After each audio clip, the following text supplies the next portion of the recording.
ये कहानी आपको बताता हूं, थॉमस एल्वा एडिसन ने 1000 बार एक्सपेरिमेंट प्रयोग किया था और हार नहीं मानी थी। जब उनसे पूछा गया कि आप हर बार एक्सपेरिमेंट में फेल हो रहे हो तो क्या आपको ये नहीं लग रहा कि आप गलत प्रयास कर रहे हो?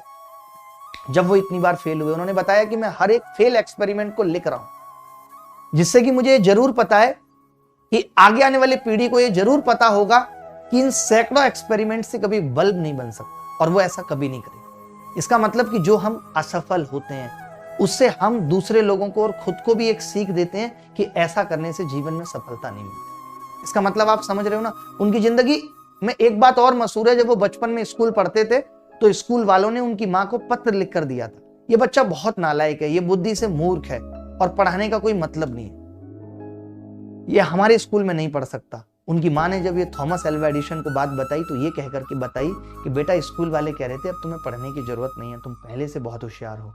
सालों बाद जब उनकी मां के गुजर जाने के बाद जब उन्होंने महान खोज कर ली थी बल्ब की, तो किसी दिन उन्हें वो पत्र मिला। तब उन्होंने उससे पढ़ा और सोचा कि अगर उस वक्त मेरी मां ने मुझे ये बात बता दी होती तो शायद जो मैं आज हूं वो मैं नहीं बन पाता।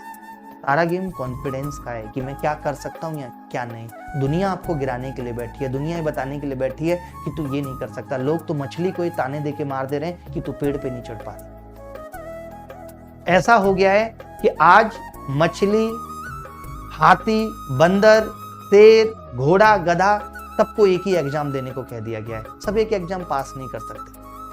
अगर पेड़ पे जल्दी चढ़ने की बात आएगी तो मछली चढ़ना तो दूर, कम देर में चढ़ना तो दूर, वो तो चढ़ ही नहीं पाएगी, लेकिन बंदर तुरंत चढ़ जाएगा। सबका अपना अपना अलग इंटरेस्ट है, सबके अपने अपने अलग हथियार हैं, सबका अपना अपना अलग काम करने का तरीका है, सबका अपना अलग अलग इंटरेस्ट है।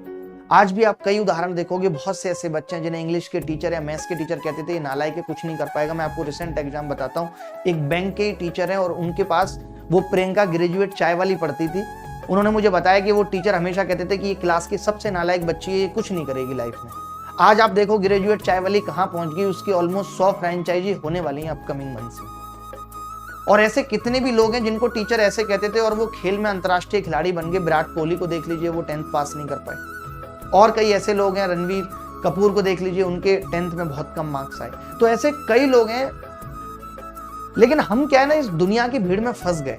हम शायद रिश्तेदारों को, मोहल्ले वालों को और पड़ोसियों को ये दिखाने के चक्कर में कि मैं 8 महीने में एक शॉर्ट टर्म ये नौकरी ले लेता हूं और फिर मुझे लगेगा कि मैं बहुत अच्छा कर लूंगा जीवन में। मैंने अपने जीवन से पिछले 3 महीने में ये बात सीखी।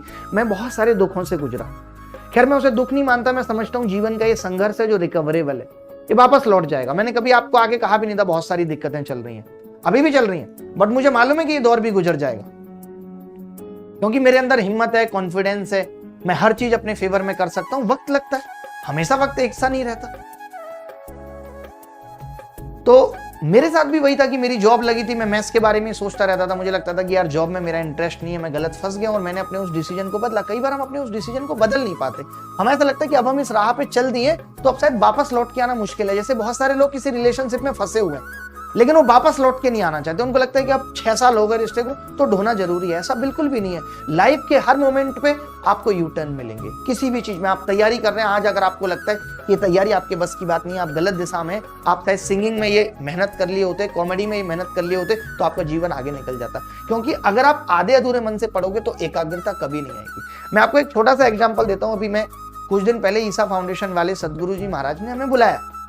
हम सुबह 5 बजे की फ्लाइट लेके 9 बजे में वहां पहुंचा। वहां जाके मुझे लगा कि यार यहाँ ना वर्थ नहीं है, चीजें मेरी समझ से परे हैं, मुझे अच्छा नहीं लग रहा। तो मेरी कल रात की फ्लाइट थी, मैं सोच रहा था ठीक है अब तो आ गए तो कल रात की फ्लाइट लेके आना, लेकिन नहीं, मेरा समय कीमती है, मेरे विचार कीमती हैं, मेरा अपना मन कीमती है कि मैं उसे खुश रख पाता हूं। नहीं, मैंने तुरंत इंस्टेंट डिसीजन लिया कि नहीं, मैं अभी वापस आऊंगा, मैं अभी नहीं रुक सकता यहाँ पे। लेकिन हम यही चीज मिस कर जाते हैं। हमें लगता है कि हम ढालते रहे, हमें लगता है किसी ने कह दिया था कि तू सरकारी नौकरी कभी नहीं करेगा और हम उसके पीछे पड़ गए। तो मैं ये इसलिए बताना चाहता हूं कि अगर आपको लगता है कि आप इसके अलावा कुछ और बेहतर कर सकते थे, आप एक अच्छे प्रोफेसर बन सकते थे या कुछ और आप कर सकते थे अपने जीवन में, तो करिए।